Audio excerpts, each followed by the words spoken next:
The second principle that animates the left is group justice rather than individual justice. There's another name for group justice, that's social justice. Social justice, you should understand, is actually evil. Social justice, when people say it, it's an actual evil. Because anytime you put a modifier in front of a term that is inherently good, you turn it into a perversion of itself. So correctness, right? If you are correct, there's truth and there's something false, you are correct. Once you add political in front of that, you're not talking about truth and falsity anymore. You're talking about if you say the wrong thing, you get shot. Which is why, by the way, political correctness was a term that was coined by Mao. It was. Political correctness comes straight from the Maoist handbook.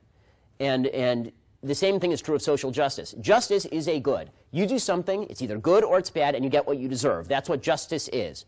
Add social in front of that, and you're inherently saying injustice is better than justice. Because whether you are guilty or whether you are innocent is irrelevant. If you're a member of a group, then you must pay the price for something that you didn't do. Right? Social justice suggests that I, as a supposedly white man, Jews became white people as soon as we became successful in America. I, as a white man, I am responsible for paying slavery reparations, for example, in the name of social justice, even though all of my ancestors were busy getting killed by Cossacks in Russia at the time that slavery was taking place. And less than 5% of white Americans alive today have ancestors who ever held slaves. Every white person in America, though, has to pay because of group justice. How is that just? It's not. But it's group justice. It's social justice. And valuing the collective, valuing people in terms of groups rather than individuals, is how you get to the point where murder in the name of the collective is okay. All you have to do to see this is just compare the American Revolution, which was about individualism, with the French Revolution, which was about collectivism.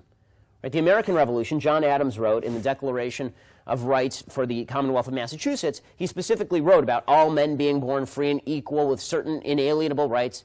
It mirrors the Declaration of Independence in the United States. If you look at the Declaration of the Rights of Man in France during the French Revolution, it's the opposite. The 1789 Declaration of the Rights of Man says, "The principle of all sovereignty resides essentially in the nation. No body nor individual may exercise any authority which does not proceed directly from the nation." It says, "Law is the expression of the general will." So the collective always rules the individual. The group always rules the individual. And because the group always rules the individual, and because the group is always, this is a very utopian view of the world, because, see, the left doesn't believe in individual justice or that it can be achieved, but group justice can be achieved. But to pursue group justice is a utopian vision. You have to have this utopia in your head. Well, if the group is more important than the individual, and the individual is in the way of progress, just steamroll the individual. And that's why you end up with communism killing 100 million people.